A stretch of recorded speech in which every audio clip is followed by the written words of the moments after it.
The Environment Minister donned his wellies to inspect the River Darrant. His visit evidenced that the river crisis here can no longer be ignored.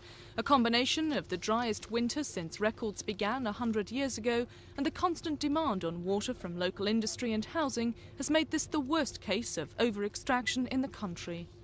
Believe it or not, ramblers here can either walk or sit in the river.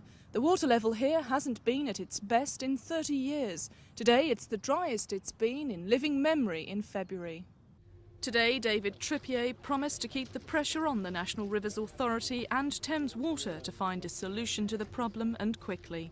The various solutions that they are now looking at to solve the problem and ensure that we get this river back to the state it was in 30 years ago, in full flow, as it were, have to be put on the table, and they're expecting the Thames Water to respond to those solutions.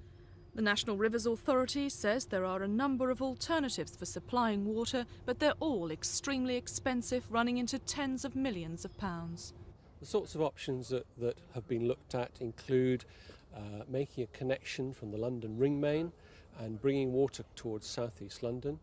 Other options include, for example, treating the sewage effluent which goes into the Thames and is wasted and pumping it back upstream and recharging the river to support flows. It's obvious with Dartford MP Bob Dunn continuing to focus government attention on the problem, a solution will be found. But the big question is, who will have to pay? Will the burden eventually fall on the consumer? Sharon Doughty in Sutton at Home for Thames News.